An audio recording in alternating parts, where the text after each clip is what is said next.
शाकिया जी, अब आवाज आ रही होगी आपको संभवतः। कंफर्म करें जरा।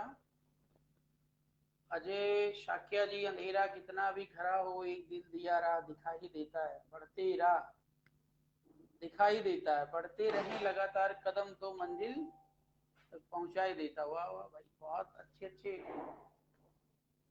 टैलेंट हमारे बीच में हैं, और जिनकी जितनी तारीफ की जाए उतना कम है। बहुत खूब, बहुत खूब।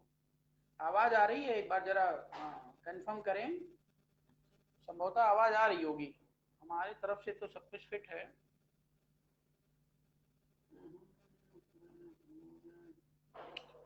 सभी सम्मानित साथियों को मेरा नमो बुद्धाय, जय भारत और जय संविधान।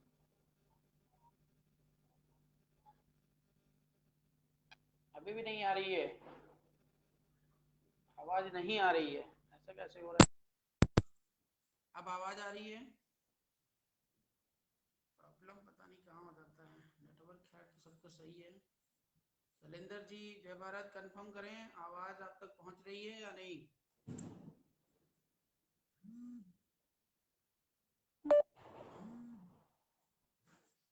हम्म, अब आवाज आ रही है? आ रही है। और बहुत तेजी से बोलना पड़ेगा आज, मुझे लग रहा है, क्योंकि के फूट रहे हैं दिल्ली में। अब एक बार कंफर्म करें। हरीश जी, एक बार कंफर्म करें आवाज आ रही है?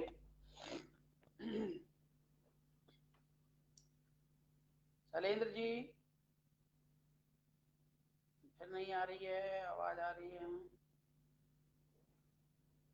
आ रही है? अभी करंटली आ रही है? अगर नहीं आ रही होगी तो एक बार कंफर्म कीजिएगा। कृष्णा जी, आप बताएं आ रही है? जय भारत।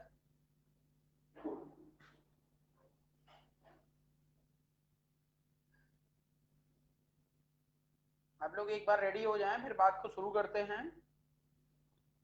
और ज्यादा से ज्यादा संख्या में शेयर करें। बहुत ही इम्पोर्टेंट विषय बिंदु के साथ मैं उपस्थित हूँ आज आपके बीच में।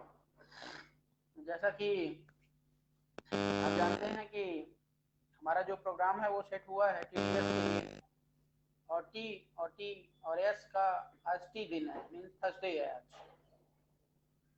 और कृष्णा जी, एक बार कंफर्म करें आवाज आ रही है तो मैं अपनी बात को शुरू करूं, नहीं तो आप लोग ये देखेंगे कि मेरा फेस और मुंह तो हिल रहा है लेकिन कुछ समझ में नहीं आएगा। मुझे लग रहा है कि आवाज आप तक पहुंच रही होगी। राकेश साकिया जी, कृपया कंफर्म करने का कष्ट करें। और आज बहुत कम संख्या दिख रही है, इसका कारण है कि लोग पटाखे फोड़ने में बिजी होंगे। बहुत धीरे धीरे आ रही है, ऐसा कैसे हो रहा है?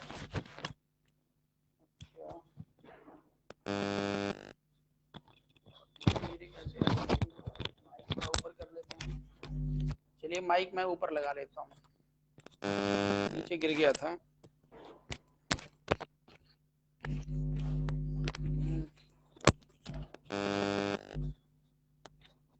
अब आ रही है? हाँ, अब आ रही है। चलिए, बहुत बहुत धन्यवाद। आखिर आपने बोल ही दिया शैलेंद्र जी। हाँ, बिना आपके बोली बात पूरी हो नहीं पाती है। तो साथियों, मैं पुनः आप सभी को जय भारत और नमो बुद्धाय, जय संविधान और सादर वंदन अभिनंदन करता हूं अपने सभी युवा साथियों का। और आज बड़े हर्ष का विषय है कि आज का जो दिन है वो दीप दानोत्सव का दिन है, मीन्स दीपावली जिसको आज हम मनाते हैं। और मुझे उम्मीद है कि आप सभी लोग भी बड़े ही हर्षोल्लास के साथ इस फेस्टिवल के सहभागी बने होंगे। और जो भी भाई बंधु किसी कारणवश इस प्रोग्राम मीन्स इस फेस्टिवल को नहीं मना पाए हैं, उनको और जिन्होंने मनाया है उनको, और जो विशेष तौर से बुद्ध समुदाय, हिंदू समुदाय से हैं, उनके लिए तो है ही है, और अन्य संप्रदायों, अन्य धर्मों के लोगों को भी मैं आज इस दीप दानोत्सव के पावन अवसर पर हार्दिक बधाई देता हूं, बीआरपी परिवार की तरफ से, इनलो परिवार की तरफ से। साथियों, आप सभी लोग हमारे कैप्शन में देखेंगे कि ज्यादा तो नहीं, लेकिन शार्ट में हमने इस पर्व का जो है समरी मीन्स ब्रीफ में इसके हिस्ट्री को आपके समक्ष रखने का प्रयास किया है, और हमें पूरा भरोसा है, पूरी उम्मीद है कि आप इस वीडियो के साथ साथ उस समरी को भी पढ़ेंगे और आत्मसात करेंगे। साथियों, सबसे पहला जो पॉइंट है आज के विषय बिंदु में, वह यह है कि दीप दानोत्सव का जो सच है वो क्या है। आप सभी को पता होगा कि अगर इस देश के मीन्स भारत देश के प्राचीन इतिहास में हम जाते हैं, तो प्राचीन इतिहास पूरी तरह मीन्स प्राचीन इतिहास की कोई भी बात करेगा, बड़े से बड़ा विद्वान बात करेगा, इंडिया का ही नहीं, किसी भी देश का हो, पूरे विश्व का हो, पूरे ब्रह्मांड का हो, जब भी वो भारत के इतिहास की बात करेगा तो बिना हमारे शासनकाल, हमारे इतिहास मीन्स भारत देश के इतिहास का नाम लिए बिना नहीं रह सकता है। आपको बता दें कि जो हमारा वास्तविक इतिहास है वह मानव हित में हर स्तर पर जन कल्याणकारी है। और एक जमाना था जब यहाँ पर हर व्यक्ति सुखी, संपन्न, धन धान्य से परिपूर्ण था, किसी भी प्रकार का कोई कष्ट, कोई अन्याय, कोई दुराचारिता इस देश के अंदर नहीं होती थी। मीन्स अपराध नाम की चीज जो आजकल व्याप्त है, यह हमारे शासन काल में नहीं हुआ करती थी। उस शासन काल की मैं बात कर रहा हूं जब सम्राट अशोक का शासन काल था, सम्राट चंद्रगुप्त का शासन काल था,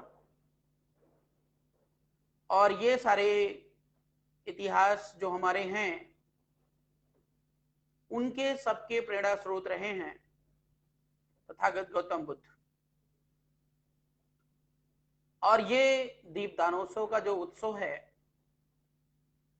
ये सबसे पहले भगवान बुद्ध के समय से ही शुरू होता है, क्योंकि प्राचीन समय में लोग इतने चालाक और चतुर नहीं थे, सम्यक तरीके से इस देश में निवास करते थे, जिससे जो बन पड़ता था। अगर किसी से लड़ाई झगड़ा फसाद होता था तो ऑन द स्पॉट आमने सामने लड़ के मामले को निपटा लेते थे। लेकिन वह सालों साल या किसी के दिमाग को कंट्रोल में करना मीन्स बस में करना, किसी को बेवकूफ बनाना, किसी पे शातिराना हमला करना, यह उस समय नहीं था। तो जनता अपने राजा को मीन्स जनता को यह भी नहीं पता था कि भगवान नाम की कोई चीज होती है, कोई ऐसा व्यक्ति है इस संसार को बनाने वाला जो सभी से ऊपर है और जो सभी को चलाता है, बनाता है और बिगाड़ता है, जैसा कि आज है। तब लोगों को इन सब चीजों के बारे में नहीं पता था। वे अपने राजा को ही भगवान की तरह पूजते थे, मीन्स उन्हीं को सब कुछ मानते थे, और वह सत्य भी है, होना भी चाहिए, क्योंकि वह राजा उनके सुख दुख में या हर जरूरतों के लिए 24/7 खड़ा होता था।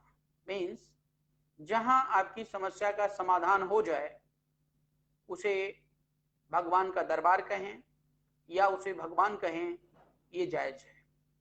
तो उस जमाने में ये सारी प्रक्रियाएं राजा के माध्यम से पूरी की जाती थी, इसलिए जनता किसी भी चमत्कार को, किसी भी पाखंड को, किसी भी अंधविश्वास को ना मानते हुए राजा को ही अपना सब कुछ मानती थी।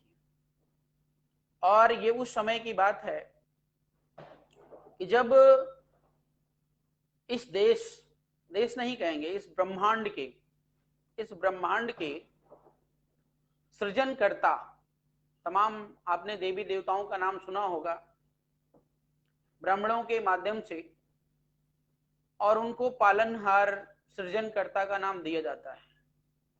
जबकि ऐसे देवी देवताओं का हमारी लाइफ में, हमारे जीवन शैली में या हमारे देश के इतिहास में कोई रोल नहीं होता है, लेकिन हम बिना जाने उनको सृजनकर्ता की संज्ञा देते हैं।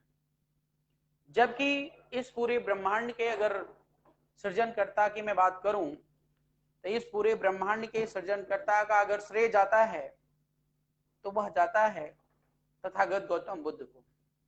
और मैं सृजनकर्ता का नाम इसलिए दे रहा हूं क्योंकि जो सृजनकर्ता होता है वो पूरी तरह प्रकृति का संरक्षण करता है, प्रकृति का संरक्षण करता है। क्योंकि भगवान बुद्ध ने जो भी नियम और कानून बताए हैं, जो भी उन्होंने ज्ञान दिए हैं, उस ज्ञान के माध्यम से इस पूरी सृष्टि का संरक्षण होता है। तो सृजनकर्ता का नाम यह संज्ञा देना लाजमी है। लेकिन उनके बाद से अभी तक कोई बुद्ध या उस लेवल की बुद्धता को प्राप्त नहीं कर पाया है।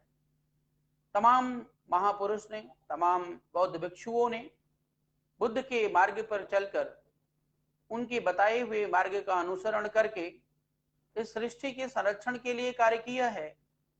वे साधुवाद के पात्र हैं, लेकिन उस लेवल को अचीव कर पाना वो अभी संभव नहीं हो पाया है। इसलिए इस पूरे ब्रह्मांड में अगर सृजनकर्ता का नाम दिया जा सकता है तो वह केवल और केवल तथागत गौतम बुद्ध को। तथागत गौतम बुद्ध की तुलना किसी से करना यह निहायत मूर्खता भी है वर्तमान स्थिति में। हम ये नहीं कहते कि आने वाले दिनों में कोई भी भगवान बुद्ध से बड़ा बुद्धत्व को नहीं प्राप्त कर पाएगा, मैं बिल्कुल नहीं कहूंगा। लेकिन अभी तक जो इतिहास के पन्नों में लिखा है या जो इतिहास बना है, वो अभी तक कोई ऐसा व्यक्ति नहीं बन पाया है। साथियों, भगवान बुद्ध से पहले सिद्धार्थ थे। लोगों की दुख दर्द को वो समझने के लिए, देश की, संसार की वास्तविकता को समझने के लिए उन्होंने अपना घर बार छोड़ दिया। छोड़ने के बाद सर्च करते करते 6 साल की तपस्या का मतलब ध्यान साधना या रिसर्च कह सकते हैं, वो करने के बाद, और लगभग आपको मैं बता दूं कि भगवान बुद्ध को भागते भागते भागते भागते लौटते लौटते लौटते लौटते लगभग 14 साल बीत गया था। जो आज तुम रामायण में पढ़ते हो कि 14 साल बाद भगवान राम वन से लौटे थे, ये पूरी की पूरी जितनी भी मतलब हमारे बौद्धजम का जितना भी ब्राह्मणीकरण हुआ है, वो अभी भी आप देखेंगे गहराई से तो सब जो है बुद्ध के इर्द गिर्द ही घूम रहा है। मतलब जो बुद्ध का इतिहास रहा है, जो हमारा इतिहास रहा है, उसी इतिहास के आसपास लपेटने का प्रयास किया गया है। जैसे एक पुराना घर होता है और उसकी ईंटें वास्तविक होती हैं, और अगर उसका रूप, रंग, कलर चेंज करना होता है तो ऊपर से डेंटिंग और पेंटिंग कर दी जाती है। लेकिन अगर आप हाथ लगा के देखेंगे और उसकी एक लेयर उतार कर देखेंगे तो वास्तव में उसके नीचे कुछ और मिलेगा। ठीक वैसा ही है, जब भगवान बुद्ध ने बुद्धत्व को प्राप्त कर लिया और वे घर से लौटे, तो लौटने के बाद जब लोगों ने देखा कि ये सिद्धार्थ अब तो बुद्ध बन गए हैं, महाज्ञानी बन गए हैं और लाखों करोड़ों लोगों को संदेश दे रहे हैं, तो उस राज्य की जनता बहुत ही हर्ष से झूम जाती है। और इसकी सूचना पा करके जब वो नगर में प्रवेश करते हैं, तो उनके स्वागत और सम्मान के लिए हर प्रकार से जो भी उनके पास था वो ले करके, कोई मिठाई बना रहा है, खिला रहा है, कोई दीप जला रहा है, मतलब जो भी उनका जो माध्यम था एट द टाइम रिप्रेजेंट करने का, अपनी खुशी को जाहिर करने का, वह कपिलवस्तु और तमाम क्षेत्रवासियों ने ये काम किया था। और इसी दिन की, आज का जो दिन है अक्टूबर और नवंबर के बीच की बात होती है, और ये आज अमावस्या भी है। तो आज के दिन काली रात जो होती है, उसी के दिन भगवान बुद्ध घर पर वापस लौट कर आए थे, मीन्स कपिलवस्तु आए थे, और पूरे साम्राज्य की जनता ने धूमधाम से उनका स्वागत किया। और तब से इस फेस्टिवल को मनाया जाना शुरू हुआ। और दीप दानोत्सव कहना या दीपावली कहना का मतलब, दीपक जो है वो ज्ञान के प्रकाश का प्रतीक है, इसलिए लोगों ने इसको स्टैब्लिश कर दिया दीपदान उत्सव। धीरे धीरे ये परंपरा चलती रही और लोग हर साल उस दिन, जिस दिन भगवान बुद्ध आए थे, उस दिन ये लोग मनाते रहे। लेकिन दुर्भाग्यवश ऐसा हुआ कि भगवान बुद्ध के बहुत ही सच्चे फॉलोवर एक भिक्षु थे, उनका देहांत इसी दिन हो जाता है। तो जैसे अपने यहाँ पर अगर आप कोई फेस्टिवल, शादी या कुछ भी मना रहे होते हैं, तो उस दिन अगर किसी की डेथ हो जाती है, तो आप गांव और देहात में, अगर आप जमीनी लेवल पे गांव से बिलोंग करते हैं, तो उसको लोग कहते हैं कि मतलब इस दिन मरगी नहीं, हड़ई का दिन होता है, हड़ई बोलते हैं, ऐसे कुछ बोलते हैं गांव में, तो फिर वो उस फेस्टिवल को नहीं मनाते हैं। तो वैसा ही कुछ हुआ कि जब भंते की डेथ इस दिन होती है, और उस डेथ से कुछ लोग, क्या काफी लोग व्यथित होते हैं, भगवान बुद्ध भी व्यथित होते हैं, और तब से इस फेस्टिवल में जो है थोड़ा सा व्यवधान आ जाता है, थोड़ी सी रुकावट आ जाती है, और धीरे धीरे ये फेस्टिवल वीक होने लगता है। साथियों, धीरे धीरे जब ये परंपरा बढ़ती चली गई, भगवान बुद्ध ने अपने जीवन काल में, आपको पता होगा कि 84,000 उपदेश दिए थे। और आगे चलकर जब सम्राट अशोक ने भगवान बुद्ध को पढ़ा, भगवान बुद्ध को जाना, बौद्ध धर्म की दीक्षा ली, तो उन्होंने अपने शासनकाल में भगवान बुद्ध के इन्हीं उपदेशों के नाम पर 84,000 स्तूप बनवाए। और आज उन्हीं स्तूपों के स्वागत के लिए हम लोग दिवाली में ही देखते हैं कि अपने घरों, छोटे छोटे बच्चे जो होते हैं, वे घरौदे का भी निर्माण करते हैं, तो वो स्तूप ही बनाने का प्रयास करते हैं, और तब से ये परंपरा चली आ रही है। तो एट द टाइम सम्राट अशोक महान ने 84,000 स्तूप बनवाया, और बनवाने के बाद आज के दिन ही उन्होंने उन सभी का शिलान्यास कह सकते हैं या उद्घाटन किया, जिससे पूरे भारत देश में हर्षोल्लास का विषय था। उन्होंने उन भंते की, जिनकी डेथ हुई थी, उनको पॉजिटिव डायरेक्शन में लेते हुए और उनको श्रद्धा सुमन अर्पित किया आज के दिन। और तब से यह फेस्टिवल लगातार जोश और जुनून के साथ मनाया जाता रहा। लेकिन जैसे जैसे समय बीतता गया, मौर्य शासनकाल का पतन हुआ। मौर्य शासनकाल के पतन के उपरांत इस जो फेस्टिवल है, मीन्स दीपदानोत्सव है, इसका ब्राह्मणीकरण हो गया। ब्राह्मणीकरण आप जानते हैं कि ब्राह्मणीकरण का दूसरा नाम मनुवाद है। मनुवाद का मतलब ये होता है, जनता को, देश को, समाज को बेवकूफ बनाओ और जैसा चाहो वैसी चीजें आपके ऊपर लाकर थोप दो। आज यह फेस्टिवल दीपावली के नाम से इस देश में मनाया जा रहा है, अच्छी बात है। और आपको ये भी बता दूं कि पहले भी मैंने इस बात का जिक्र किया है कि हिंदू जो वर्ड है उसका कोई अस्तित्व तो नहीं है। जो सनातन लोग कहते हैं, हिंदू धर्म की विचारधारा के जितने भी ठेकेदार हैं, ठेकेदार कहते हैं कि मैं सनातनी हूं। सनातन वर्ड को समझने की जरूरत है। सनातन का जो मतलब होता है, शाब्दिक जो अर्थ होता है, एक ऐसा नियम और कानून जो अनवरत सत्यता पर आधारित हो और हर जगह अप्लीकेबल हो। लेकिन आज वे लोग अपने जबरदस्ती से हमें और आपके सामने बोलते हैं कि मैं सनातन हिंदू धर्म का पुजारी हूं। सनातन मतलब प्राचीन काल से चली आ रही हिंदू संस्कृति का मैं पुजारी हूं, मैं फॉलोवर हूं। ये सरासर गलत है। हिंदू धर्म में कोई ऐसी एक्टिविटी नहीं है, कोई ऐसा कार्य नहीं है जो सत्यता पर आधारित हो। मैं आपको बता दूं, आज का ही दिन है, पूरे उत्तर प्रदेश में नहीं लेकिन अयोध्या में अभी कल की बात थी, योगी आदित्यनाथ दीपदानोत्सव मना रहे हैं। योगी आदित्यनाथ जो दीपदानोत्सव मना रहे हैं वो फेस्टिवल हिंदुओं का नहीं है, वो फेस्टिवल बौद्धों का है। और वो बौद्धों का फेस्टिवल अपना बता के मना रहे हैं। कहने का मतलब क्या है, परोक्ष रूप से वो बौद्ध फेस्टिवल को ही मना रहे हैं। मीन्स पूरे देश में जब सब कुछ बुद्धमय था या बुद्धमय है, तो इन ब्राह्मणों का यहाँ पर कुछ भी ऐसा नहीं है जो इन्होंने बनाया हो, जो इन्होंने लोगों के बीच में स्थापित किया हो। केवल छीना झपटा जो भी इन्होंने पाया वो अपने तरीके से लोगों के बीच में प्रस्तुत किया और उसे अपना बता दिया। कहने का मेरा मतलब, इनका उद्देश्य ये भी नहीं है कि वे आपके इस जो है संस्कृति को अडॉप्ट कर लें, उस संस्कृति को खत्म कर दें, लेकिन उनका मेन उद्देश्य है धंधा करना, धंधा करना।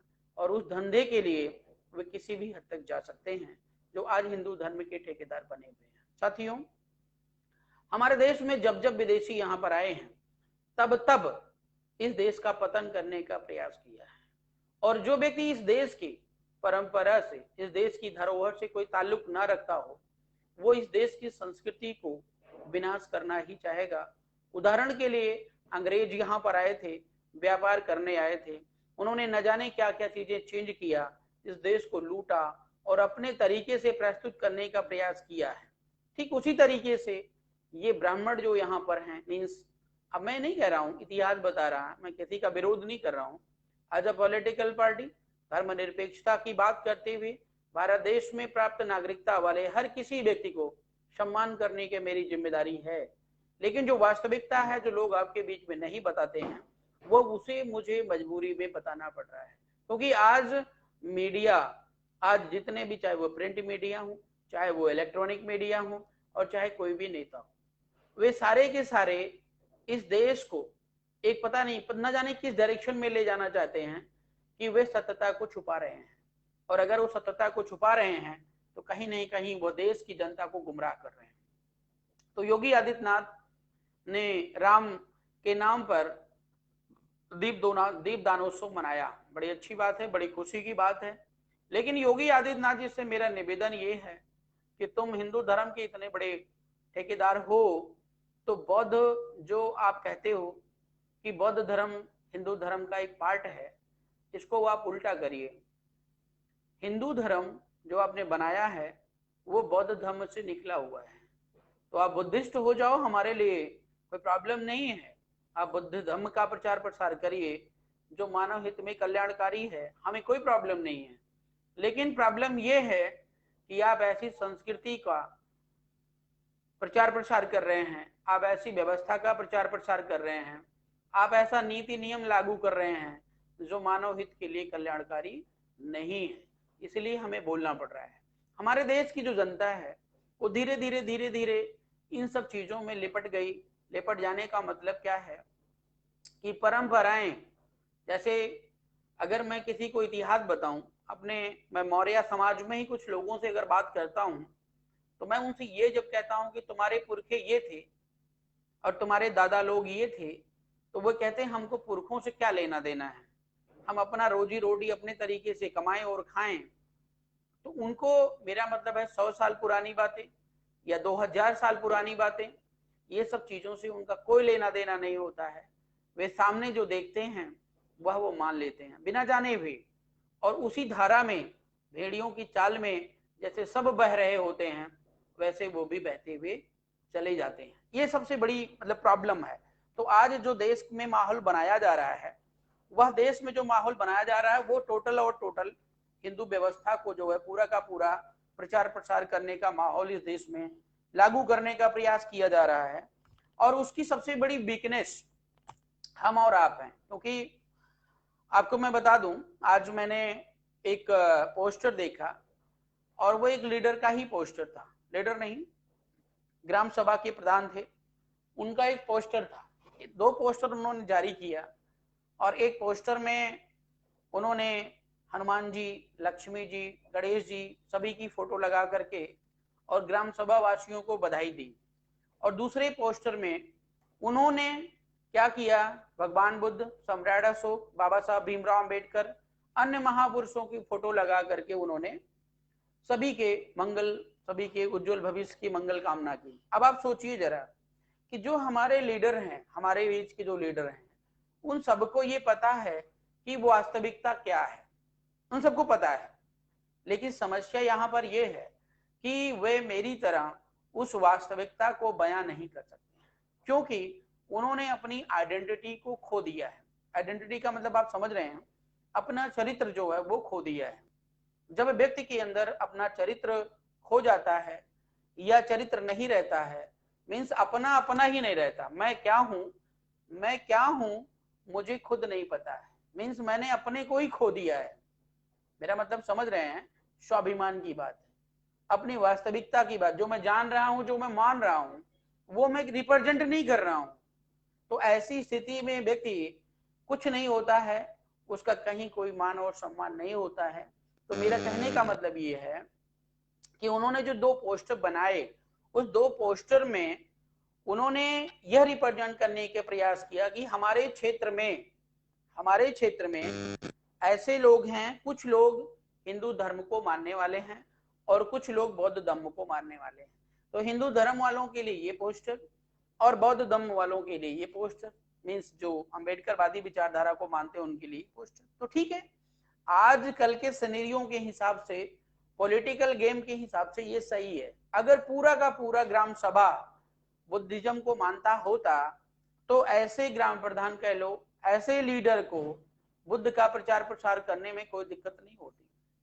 लेकिन वह व्यक्ति इस प्रकार की पोस्टरबाजी इसलिए कर रहे हैं कि आपको जो है वही व्यवस्था पसंद है जो ब्राह्मणवादी व्यवस्था से प्रेरित है, जो झूठ और पाखंड अन्याय पर पीड़ित मतलब स्थापित है। तो अगले को अगर सत्ता में रहना है, अगले को आपका वोट लेना है, अगले को आपको संतुष्ट रखना है, संतुष्ट का मतलब मेंटली एट द टाइम संतुष्ट, आपके जो है उत्थान के लिए या आपके सुधार के लिए कार्य नहीं करना है।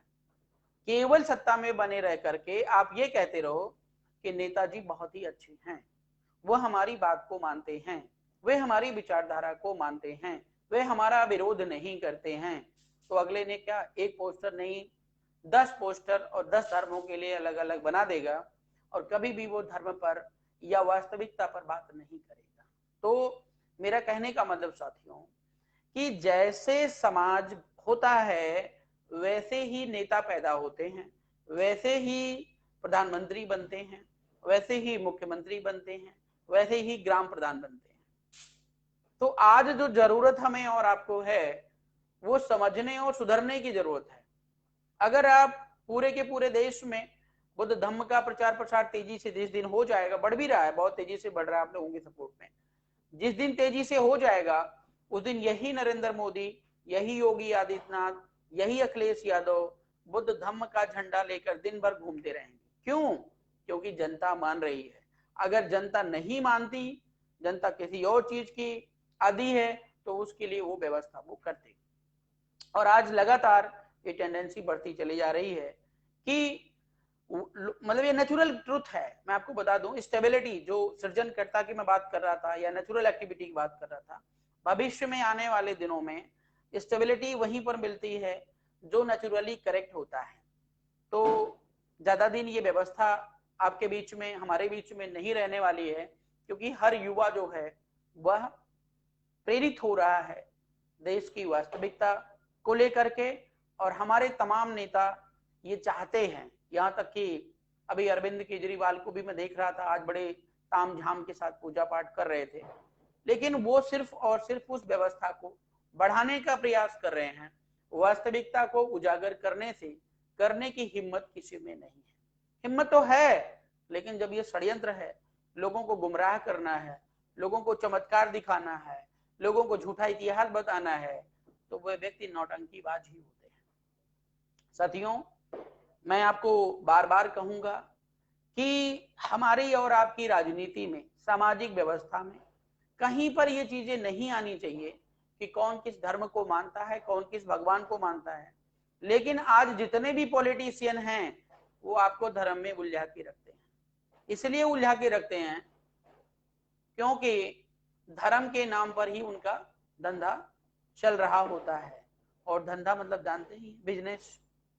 तो जब कोई भी बिजनेसमैन ये नहीं चाहेगा कि मेरा जो है धंधा चौपट हो जाए, मेरा बिजनेस चौपट हो जाए, तो राम हो, शंकर जी हो, पार्वती मैया हो, दुर्गा जी हो, हर किसी पर ये लोग अपनी रोटी सेक रहे हैं, अपना रोजगार कर रहे हैं। और अगर मूर्ख हैं तो हम और आप हैं, जो इनकी बातों को हम अडॉप्ट करते हैं, मानते हैं। साथियों, मैं आपको बता दूं, अगर कभी भी कोई प्रॉब्लम आपको होती है, तो आज तक हम भी बहुत पहले बजरंगबली के बहुत बड़े भक्त और फॉलोअर रहे हैं, लेकिन जब इस दिमाग में ज्ञान का प्रकाश जगा, तब से हमने जो है ज्ञान लेना और ज्ञान देना दोनों शुरू कर दिया है। तो इसी तरह साथियों, मैं मानता हूं कि अभी आप अंधकार में हैं और आप हिंदू धर्म की व्यवस्था में हैं। हिंदू धर्म अगर है भी, तो जितना अधिकार हिंदू धर्म पर मेरा है, उतना ही अधिकार नरेंद्र मोदी और योगी आदित्यनाथ का है। लेकिन ये लोग हिंदू धर्म के ठेकेदार बन करके और अपने आप को ये रिप्रेजेंट करने का प्रयास करते हैं कि हम हिंदू धर्म की रक्षा कर रहे हैं। तो हिंदू धर्म के नाम पर हमने कभी रोजगार नहीं किया, हमने कभी धंधा नहीं किया, इसलिए हम हिंदू धर्म को कभी आवरण देने का प्रयास नहीं करते हैं। और लगातार जिनका वर्चस्व कायम है, लगातार जिनका धंधा या जिनकी सत्ता जिनके नाम पर बरकरार है, वे उसके ठेकेदार तो बनेंगे ही, और यह बात तय भी है। साथियों, इनकी गलती नहीं है, गलती सरासर हमारी और आपकी है। अगर हम लोग वास्तविकता को न जानते हैं और न मानते हैं, और जब तक हम जानेंगे नहीं तो मानेंगे क्या, इसलिए मेरा निवेदन है, सबसे पहले वास्तविकता को जानिए और राइट ट्रैक पर मूव करिए। राइट ट्रैक पर जब आप मूव करते हैं, तो जितने भी आडंबर या अंधविश्वासी या पाखंडी होते हैं, मैं आपको बता दूं, वे सब और सब जो है छोड़कर आपको भाग जाएंगे, वे कभी आपके इर्द गिर्द नहीं आएंगे। कहने का मतलब क्या है, मोदी आदित्यनाथ का स्टेटमेंट हो, योगी आदित्यनाथ का स्टेटमेंट हो, हमारे ऊपर उसका कोई प्रभाव नहीं पड़ता है, दिन भर वो कितना भी चिल्ला लें। लेकिन वहीं पर जो नासमझ जनता है, वो राम मंदिर के लिए वोट दे रही है। बताइए, लोग यहाँ पे भूखे मर रहे हैं, स्कूल कॉलेज बंद पड़े हैं, ठीक है, लोगों के पास कपड़े नहीं है, लोगों के पास रोजगार नहीं है, और हमारे देश का जो सरकारी पैसा है, खजाने का पैसा है, उस पैसे से मंदिर बनाया जा रहा है। और अभी कुछ दिन पहले आपने सुना होगा कि जो है जितना पैसा राम मंदिर के नाम पर इकट्ठा हुआ, उसकी लूट हो गई। मतलब हमें राजनीति सिखाई जा रही है। मतलब राजनीति क्या सिखाई जा रही है, हमें बेवकूफ बनाया जा रहा है।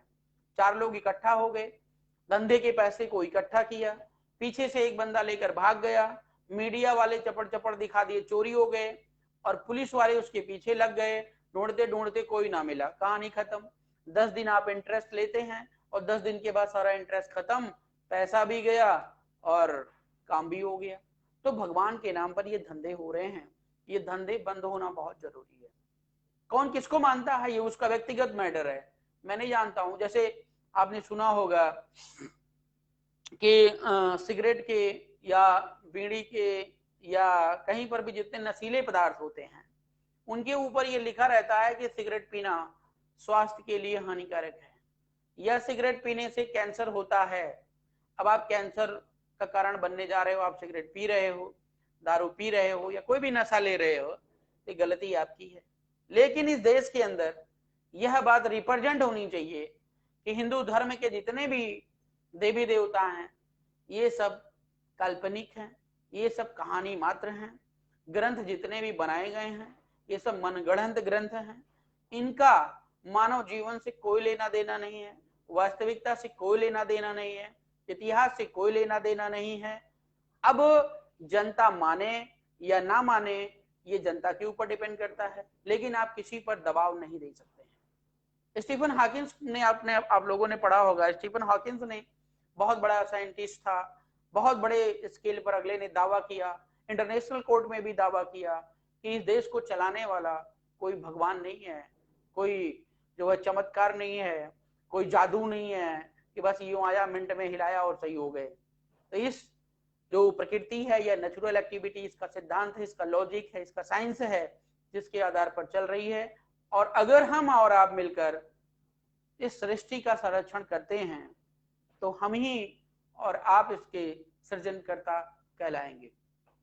साथियों, अगले टॉपिक की अगर मैं बात करूं कि जैसा कि वास्तविक इतिहास में मैंने आपको बताया कि सम्राट अशोक महान ने 84,000 स्तूपों के बाद, शिलान्यास के बाद ये लगातार परंपरा बढ़ती चली गई। जनता धन धान्य से परिपूर्ण थी, अशोका राज कायम था, सोने की थाली में लोग खाते थे, किसी पर किसी प्रकार का अन्याय नहीं होता था, जनता अपने राजा को ही भगवान माना करती थी। तो ये उस समय का शासन काल था जिसको हम स्वर्णिम युग कहते हैं। साथियों, अब बात आती है कि जो ये फेस्टिवल मनाया जा रहा है आज के वर्तमान भारत में, मैं तुरंत नहीं कहूंगा कि हम इस सिस्टम को तुरंत का तुरंत चेंज कर देंगे, लेकिन मैं इतना जरूर कहूंगा कि यह फेस्टिवल मनाया जाता है। आज हमारी सरकारें, विशेष तौर से हम दिल्ली सरकार की मैं बात करूं या इंडिया लेवल की ही सरकार की बात करूं, तो दिल्ली में अभी आप आवाज आ रही होगी बैकग्राउंड में, कितने पटाखे फूट रहे हैं।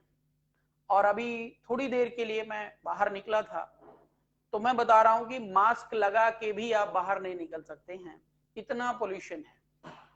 और लगातार मेरा ये कहने का मतलब है साथियों कि अगर हम जिम्मेदार हैं, अगर हम जिम्मेदार हैं मींस जिम्मेदार सरकार है, तो हम जिम्मेदारी भरा निर्णय हमें लेना चाहिए। लेकिन कोई ऐसी सरकार पिछले 75 सालों में अभी तक जिम्मेदारी भरा निर्णय नहीं लिया।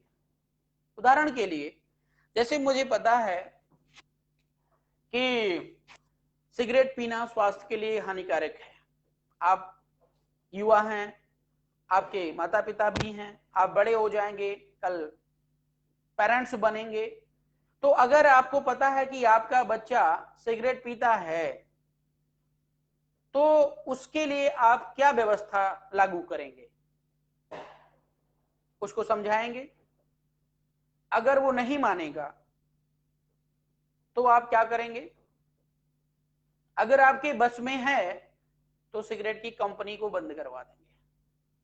मैं एक बच्चे की बात नहीं कर रहा हूं, मैं सरकार की बात कर रहा हूं। ये पूरे व्यवस्था की अगर मैं बात करूं तो पूरी व्यवस्था में जो हमारा स्वास्थ्य होता है ये बहुत बड़ा रोल जीडीपी का रखता है। अगर हमारे देश के युवा स्वस्थ, हेल्दी और वेल्दी हैं तो आपके देश की जीडीपी में बहुत बड़ी भूमिका ये रखते हैं। एक तरफ तो स्वस्थ भारत की बात होती है और दूसरे तरफ बीड़ी, सिगरेट, दारू, तमाम इस प्रकार के नशीले पदार्थ इस देश में बेचे जाते हैं जिससे लोगों का कैंसर होता है, तमाम प्रकार से लोग और पीड़ित होते हैं। सरकार से लाइसेंस अगर मिल गया तो वो वैलिड है। शाहरुख खान का बेटा अगर इस प्रकार का ड्रग बेच रहा हो या ले जा रहा हो तो इनवैलिड है। व्यवस्था को देखिए, अगर आप राजनीतिक में आ गए, आपके पास लाइसेंस हो गया, किसी महिला का आप रेप करेंगे तो वैलिड है, आम नागरिक रेप करेगा तो इनवैलिड है। सरकारी कोई नेता नियम तोड़ेगा तो वो वैलिड है, और अगर आम नागरिक कोई नियम तोड़ता तो वो इनवैलिड है। बात समझिएगा इस देश की व्यवस्था को। कहने का मेरा मतलब है कि कोई भी नेता अभी तक इस देश की व्यवस्था को चेंज करने का प्रयास नहीं किया है और भविष्य में नहीं करेगा। ये भी बता रहा हूं, सरकार बदलते रही है। जब ये कंफर्म है कि दारू, सिगरेट, बीड़ी हमारे स्वास्थ्य को खराब करता है, तो इस देश में दारू, सिगरेट, बीड़ी को बंद करवा देना, एक बच्चा भी बता देगा। ये डिसीजन होना चाहिए, सरकार की तरफ से अवेलेबिलिटी नहीं होना चाहिए। और कोई मर जाए, कोई फांसी पर लटक जाए, कोई नदी में कूद जाए, ये उसका व्यक्तिगत मैटर है, लेकिन सरकार की तरफ से ये पाबंदी होनी चाहिए। लेकिन सरकार ने अभी तो कोई पाबंदी नहीं करी। करी क्या? नहीं करी। मींस गैर जिम्मेदार सरकार है। और सरकार जब खुद ही पी रही है, सरकार में बैठे जो लोग हैं खुद ही वो शराबी और कबाबी और गंजेड़ी और भंगेड़ी लोग हैं, तो वे बताओ ऐसा कोई नियम कानून, ऐसा कोई बिल लेकर के आएंगे कि ये बंद हो जाए? दूसरी तरफ लोग कहते हैं, अभी मैं आपसे ही बात करूंगा तो आप कहेंगे भैया बीड़ी सिगरेट से बड़ा टैक्स मिलता है, तो हम टैक्स ज्यादा देने के लिए तैयार खड़े हैं। सारे नेता लोग अपनी अपनी किडनी बिचवा दो, सारे नेता लोग अपनी अपनी किडनी निकाल के दे दो, जितना बीड़ी सिगरेट से टैक्स आता है उसका मैं 20 गुना टैक्स दूंगा। संभव है? नहीं संभव है। नेताओं के खिलाफ नियम कानून नहीं बनेगा। नेता सब वीआईपी कल्चर में मूव करेंगे, जनता भूखों मरे, इससे कोई लेना देना नहीं। और आज दिवाली है, ये जिम्मेदारी की बात मैं इसलिए कर रहा हूं कि सबसे पहली बात तो सरकार ने अपना पल्ला झाड़ लिया, इन नशीले पदार्थों के ऊपर लिख करके छोड़ दिया कि ये खाने और ये पीने से आपका नुकसान होगा, और अगर आप मर रहे हो तो आपकी गलती है। आधी जिम्मेदारी तो निभा दी, लेकिन पूरी जिम्मेदारी मीन्स एक पिता की जिम्मेदारी, एक गार्जियन की जिम्मेदारी नहीं निभा रही है। भाई जो व्यक्ति समझदार है वो तो नहीं पिएगा, वो नहीं खाएगा, और जो व्यक्ति नशे में चूर रहना चाहता है, वो अपनी जिंदगी तो बर्बाद ही कर रहा है, तो क्या आपके इन सुझावों को मानेगा? और अगर ना मिले ये सारी चीजें, न जाने कितने घर बर्बाद हो जा रहे हैं, मैं आपको बता दूं। और अगर ये व्यवस्थाएं ना मिले तो ये मुझे बता दीजिए, कभी आपने सुना है किसी व्यक्ति को दारू ना मिली हो तो वो फांसी पर लटक गया हो, किसी व्यक्ति को बीड़ी ना मिली हो तो फांसी पर लटक गया हो, किसी व्यक्ति को सिगरेट ना मिला हो तो फांसी पर लटक गया हो? कभी आपने नहीं सुना। कहने का मेरा मतलब है कि नशा इतना इंपॉर्टेंट नहीं है कि लोग फांसी पर लटक जाएंगे, लेकिन सरकार ऐसा कोई डिसीजन आज तक न ली है और न भविष्य में लेगी। दूसरी बात, ये तो नशीले चीजों की बात है, वही नशा आजकल हमारे युवाओं में छाया हुआ है। हमारे देश के जो युवा हैं, जैसे गैर जिम्मेदार सरकार है वैसे गैर जिम्मेदार युवा भी हैं। उनको पटाखे फोड़ने में बड़ा इंटरेस्ट आता है, उनको पोल्यूशन के बारे में नहीं पता, उनको अपनी रिस्पॉन्सिबिलिटी के बारे में नहीं पता। योगी अरविंद केजरीवाल ने गाड़ियों पर जो 10 साल पुरानी गाड़ियां हो गई हैं उनको दिल्ली में बैन करवा दिया है। अब आप सोचिए कितना पागलपन निर्णय है। बड़ी मुश्किल से आम जनता गाड़ी खरीद रही है, और गाड़ी खरीदने के बाद मान लिया जाए कि वो घर के अंदर रखी है, चला रही है, नहीं चला रही है, उसका व्यक्तिगत निर्णय है। 15 साल का रजिस्ट्रेशन गाड़ी के लिए होता है या है, और 10 साल पहले अरविंद केजरीवाल ये कह रहा है कि आपकी गाड़ी दिल्ली में नहीं चलेगी क्योंकि एयर पोल्यूशन होता है। अबे उल्लू के पट्टे केजरीवाल, ये बता मेरे को, ये जो पटाखे फूट रहे हैं इससे क्या जो है खुशबू फैल रही है दिल्ली में? हैं? इससे क्या खुशबू फैल रही है? बाहर सांस लेने की कंडीशन नहीं है। तो मेरा ये कहने का मतलब, दिल्ली में अगर लोग इतने पटाखे फोड़ते हैं तो तुम दिल्ली के मुख्यमंत्री हो, तो तुम्हें बैन करने की जिम्मेदारी नहीं बनती है? क्या पटाखे से लोग पेट भरते हैं, स्वास्थ्य सही करते हैं, कैरियर सही करते हैं? इस देश के युवाओं को गैर जिम्मेदार बनाया जा रहा है, और जब इस देश के युवा गैर जिम्मेदार रहेंगे तो वे शासन और सत्ता की तरफ कभी भी मुख करके नहीं देखेंगे और ना अपनी जिम्मेदारियों को समझेंगे, और सत्ता में बने रहेंगे। भाई सत्ता में अगर कहोगे कि कुछ लोग कहेंगे नहीं 4-5 हजार पार्टियां, ठीक है, मान लो 3000 प्लस पार्टियां हैं, लेकिन उन पार्टियों का क्या अस्तित्व है? मुझे बताओ, कोई अस्तित्व है? पूरे के पूरे सत्ता में विराजमान 3 से 4 पार्टी है, और वही पार्टी घूम घूम के आपको लल्लू बनाते हुए और फिर सत्ता पे काबिज हो जाती हैं। और हम ही और आप लोग ये सोचते हैं नहीं भैया इस बार तो माहौल उसका है, अगले का है, और पिछली बार माहौल था पगले का। तो अगले और पगले और पगले और अगले में हम बिजी रहते हैं दिन भर। हमारी जिम्मेदारी क्या बनती है? हमारी जिम्मेदारी ये है एज अ इंडियन सिटीजन कि हम खुद अपने आप को सरकार की तरह ट्रीट करें। हम ये नहीं कहते पूरे भारत की जिम्मेदारी आपके ऊपर है, लेकिन एक घर की जिम्मेदारी तो आपके ऊपर है ना। आपके घर में बच्चे हैं, पटाखे फोड़ रहे हैं या अन्य कोई ऐसी एक्टिविटी कर रहे हैं जो सोशली फिट और हिट नहीं है, इन्वायरमेंटली फिट और हिट नहीं है, और हम लोग ये सोचते हैं क्या हमारे ही करने से रुक जाएगा, सारे तो कर रहे हैं हम क्यों ना करें। ये सबसे बड़ी विडंबना है साथियों। यह देश हमारा है, नेताओं का नहीं है। अगर नेताओं का यह देश होता तो अब तक ये नेता देश को बहुत आगे लेकर चले गए होते, और जितने भी नेता सत्ता में रहे हैं वे सब मनुवादी सोच की व्यवस्था के लोग हैं अभी तक, और मनुवादी व्यवस्था की सोच जो है इस देश को कभी भी स्टेब्लिश नहीं होने देगी। इसलिए इस व्यवस्था को जितनी जल्दी हम जड़ से उखाड़ के फेंक देंगे उतनी जल्दी ही यह देश पुनः तरक्की की राह पर आ जाएगा। लेकिन इसमें हमें और आपको बड़ी जिम्मेदारी निभाने की जरूरत है। तो साथियों, प्रत्येक साल ये दिवाली आती रहे, दान दीपोत्सव मनाते रहें, लेकिन जब भी मौका मिलेगा भविष्य में हमारी सरकार आती है तो निश्चित तौर पर मैं बुद्ध के उस चरम ज्ञान के लेवल की तो मैं बात नहीं कर सकता हूं, लेकिन अपनी जिम्मेदारी, सृष्टि का सृजन करता तो नहीं बन सकता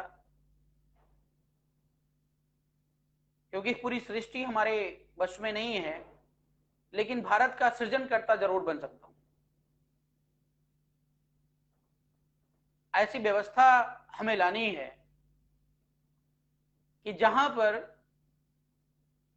कारण ही ना बने, अगर कारण ही नहीं होगा तो निवारण का प्रश्न ही नहीं होता। समय से पहले अगर किसी समस्या का समाधान कर लिया जाए तो वो समस्या बनने ही नहीं पाएगी। अगर आप अपने बच्चे को सही ढंग से पढ़ाओगे तो आईएएस पीसीएस बनना तय है, उसका उज्जवल भविष्य बनना तय है। और अगर आप नहीं पढ़ाओगे तो 20 साल बीतने के बाद आप जितना मंदिर मस्जिद घूमना है, जितना गुरुद्वारा घूमना है, जितना आपको घंटा बजाना है बजा लीजिए, कुछ भी होने वाला नहीं है। तो वास्तविकता को मैं समझता हूं कि आप भी समझ रहे हैं, और आने वाले दिनों में आप इसको अडॉप्ट करेंगे, एक्सेप्ट करेंगे, और समाज में एक जिम्मेदार नागरिक की तरह, एक जिम्मेदार लीडर की तरह, एक जिम्मेदार प्रधानमंत्री मुख्यमंत्री की तरह समाज को ट्रीट करेंगे और कोई भी ऐसा कार्य नहीं करेंगे जो गैर जिम्मेदाराना है। जब तक बीआरपी नहीं है तब तक हमें और आपको इस व्यवस्था को झेलना है, और जिस दिन बीआरपी सत्ता में आ गए वो दिन आप समझिएगा इन सब बीमारियों का बहुत सरल उपाय है, बहुत ही सरल उपाय है। अब वो वक्त आएगा तभी हम आपको बता सकते हैं साथियों। उससे पहले मैं एक्सप्लेन करूं तो मेरे हिसाब से वो ठीक नहीं है, जायज नहीं है। साथियों, काफी बातें हो गई आप लोगों से, और मैं अपनी बात तो जो कहना था मुझे वो आपके समक्ष रख चुका हूं। और आप में से कोई भी साथी कुछ अपने सुझाव देना चाहते हैं तो वे डायरेक्ट लाइव आकर अपनी बात शेयर कर सकते हैं। और अब ये बाकी जो बचे 5 से 10 मिनट का समय है वो मैं आपको ही देना चाहूँगा। और लगातार आप सभी का साथ सहयोग मिल रहा है, काफ़ी अच्छे व्यूज़ भी आ रहे हैं, काफ़ी अच्छी शेयरिंग भी हो रही है। और जैसा कि मैं पिछले लाइव प्रोग्राम में मैंने आपको बताया भी था कि हम आप मिल करके सोशल मीडिया को बहुत मजबूत बना रहे हैं, बना सकते हैं। इसमें आप सभी का भरपूर साथ मिल रहा है, इसके लिए मैं शुक्रगुजार हूँ आपका। और जिम्मेदारियां हर किसी की हैं, पार्टी किसी एक व्यक्ति की नहीं होती है, संस्था किसी एक व्यक्ति की नहीं होती है, संस्था पार्टी सभी की होती है। और बीआरपी एक ऐसा प्लेटफॉर्म है जिस पर हर किसी बीआरपीएन का बराबर का अधिकार है। ऐसा नहीं, आप कभी भी ये मत कहिएगा कि आरपी मौर्य की पार्टी भारतीय राष्ट्रीय पार्टी।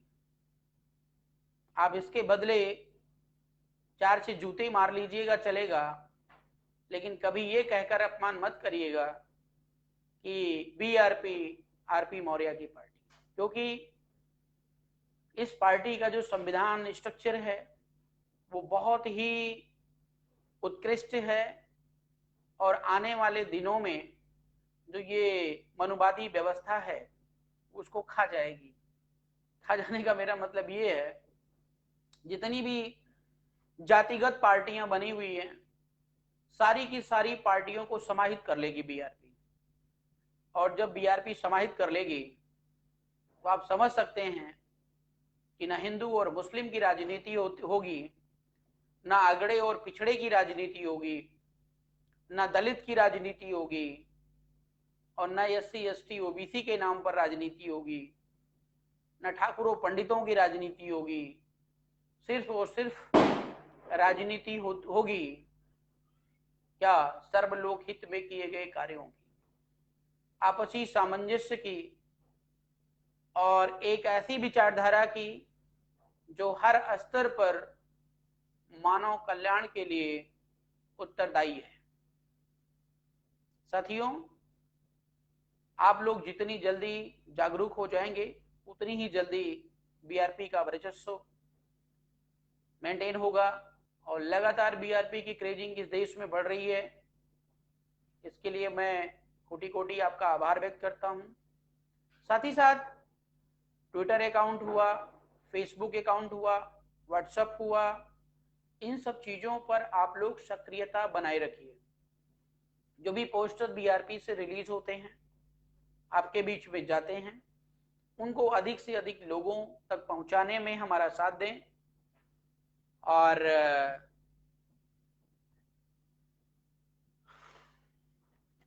अपना नेटवर्क बढ़ाएं, क्योंकि आज अगर बीआरपी का अस्तित्व है तो वो सोशल मीडिया है।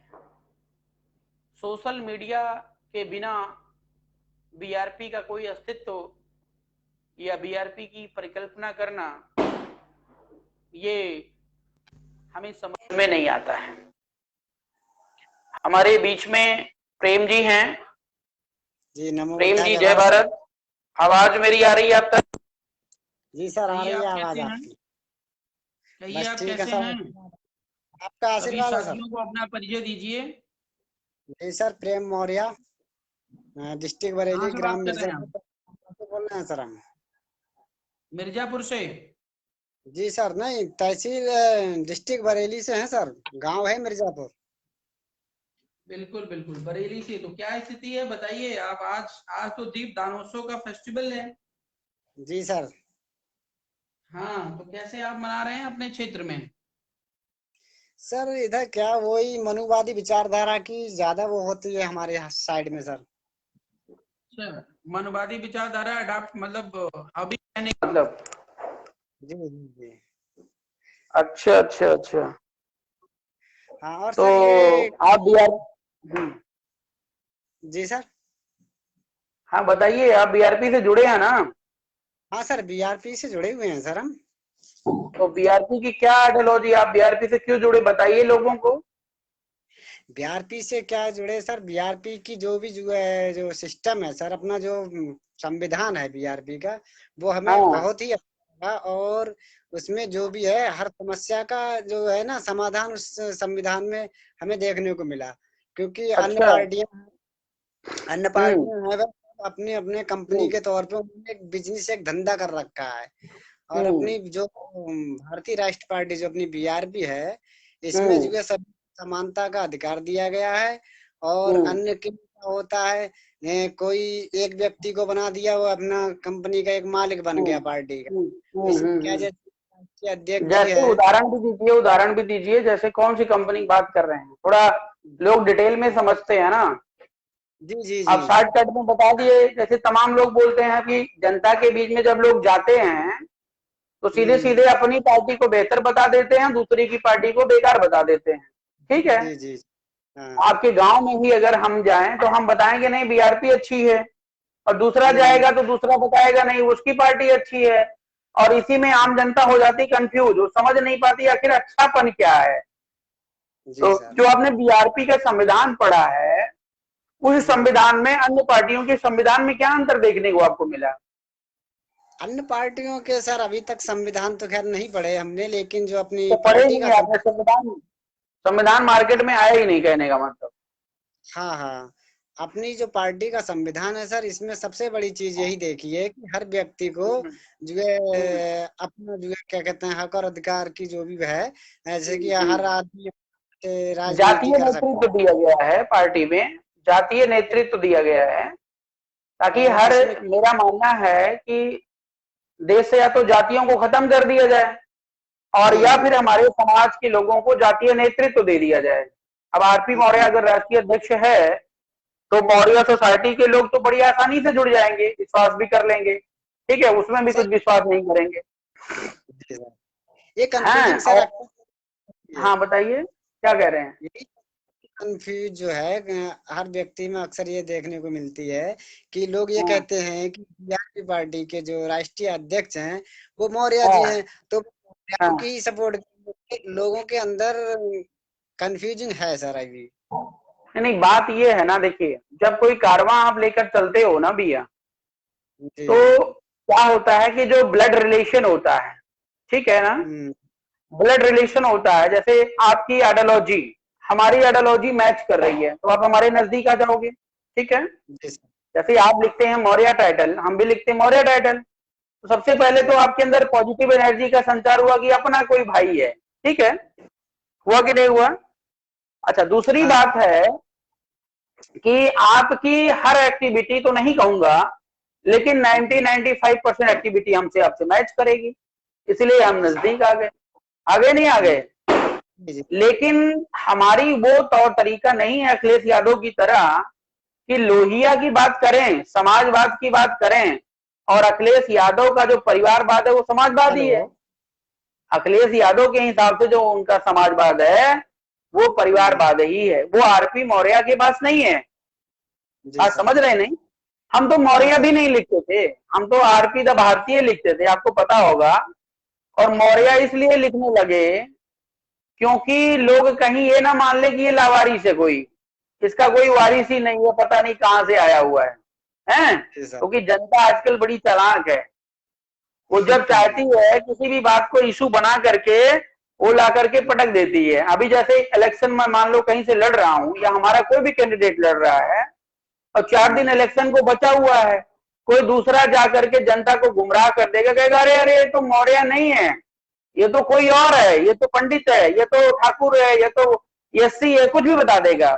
तो जनता 4 दिन में एनालाइज नहीं कर पाएगी आखिर ये सत्य बात है कि मौर्य है या नहीं है। तो मेरा मतलब जातियों को प्रमोट करना नहीं है, मेरा मतलब है कि मैं क्या हूं वर्तमान सिनेरियो में, वो हर जनता को पता होना चाहिए, हर व्यक्ति को पता होना चाहिए। बाकी हम क्या करना चाहते हैं ये भविष्य तय करेगा। जी समझ रहे हैं ना? तो जो भी साथी आपके कंफ्यूज है कि भाई मौर्य राष्ट्रीय अध्यक्ष है, मैं कह रहा हूं कि आप अपने सोसाइटी का ऐसा व्यक्ति ले आओ हमारे पास कि जो 24/7 आरपी मौर्य की तरह फ्री हो, ठीक है ना, समाज के लिए काम करने के लिए, घर बार छोड़ करके सब कुछ। तो उसको मैं अपने साथ रख कर राष्ट्रीय अध्यक्ष बनाने के लिए, और मैं उसको अपना चीफ भी बनाऊंगा, अपना मुखिया भी बना दूंगा, कोई दिक्कत नहीं है। लेकिन हमारी पार्टी मींस बीआरपी का नीति नियम सिद्धांत ही सर्वोपरि है। वो जो नीति नियम आरपी मौर्य के लिए लागू होता है वही उसके लिए लागू होता है, वो चाहे अपने आप में खुदा क्यों ना हो, वो हमारे लिए 0 हो जाएगा फिर। समझ रहे हैं नहीं समझ रहे हैं? हाँ ये चीज है ना सर अपने संविधान में।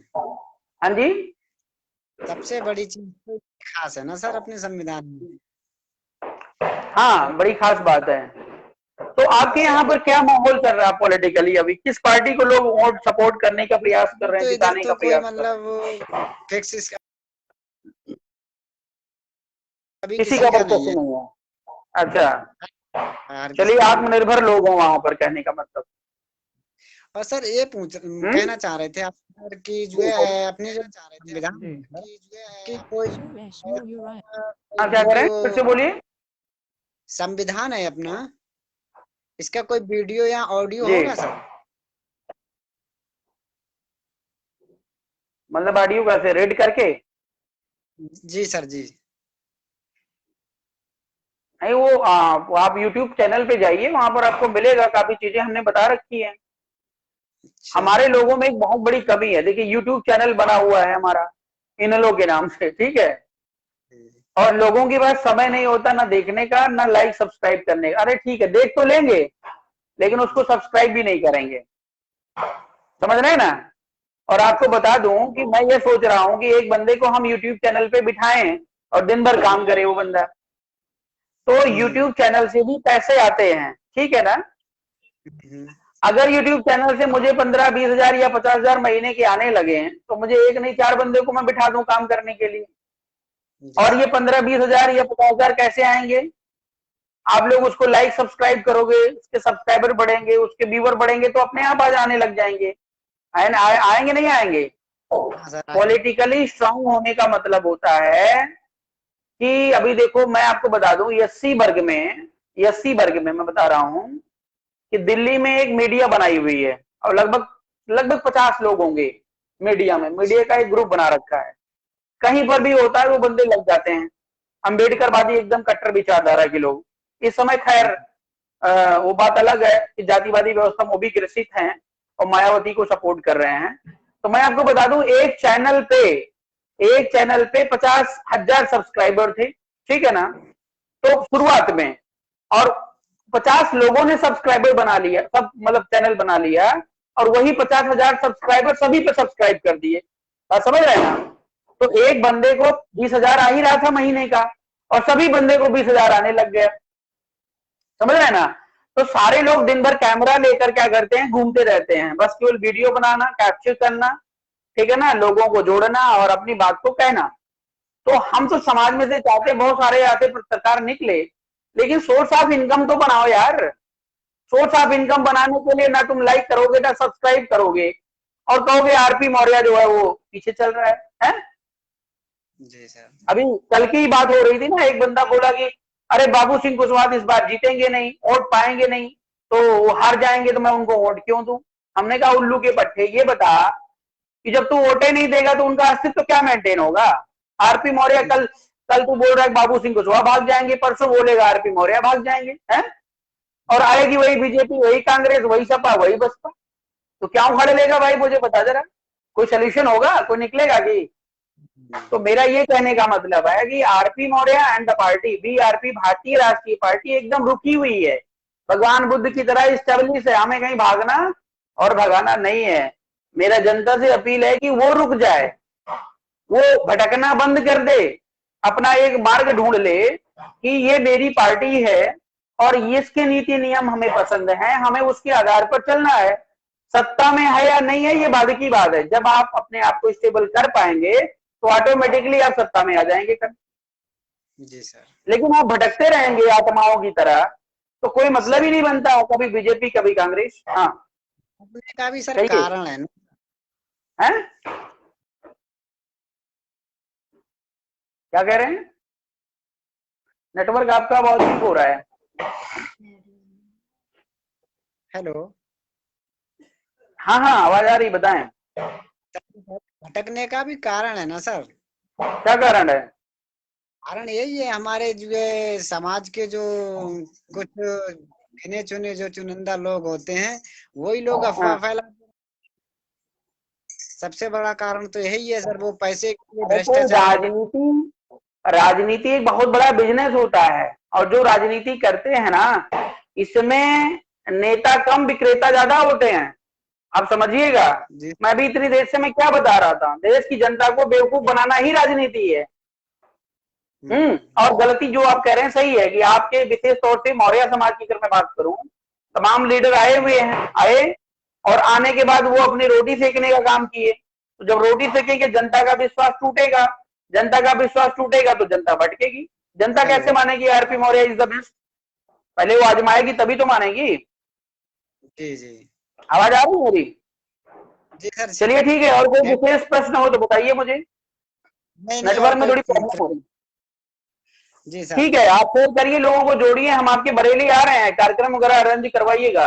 ठीक है, ठीक है सर, ठीक है। हाँ जल्दी आ रहे हैं, आपको सूचना मिलेगी। ठीक है भैया, ओके, ओके नवोदय ओके, जय जय भारत। भारत, नवोदय नवोदय, जय भारत। तो साथियों, मैं चाहूंगा जो लोग नेटवर्क में रहते हैं वो अपनी बात को, क्या है ना कि ये जो प्लेटफॉर्म हमने बनाया, ये मैं भाषण देने के लिए सिर्फ नहीं बनाया हूँ। हमारा मतलब आपकी प्रॉपर ट्रेनिंग भी हो जाएगी, आपको बोलना भी आ जाएगा, आपको समझना भी आ जाएगा।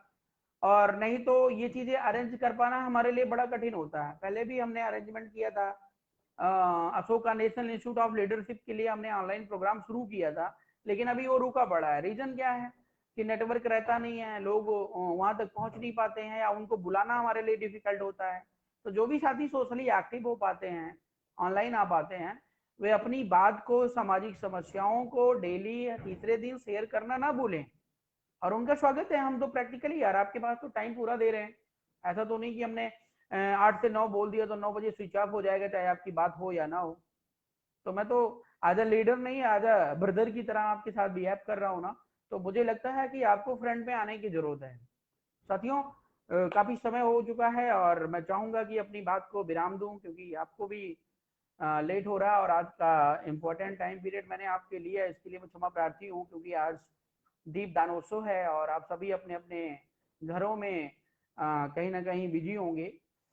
तो फिलहाल आपने समय दिया, इसके लिए मैं शुक्रिया, और फिर आपको मिलता हूँ शॉर्टली। तब तक के लिए जय भारत, जय संविधान।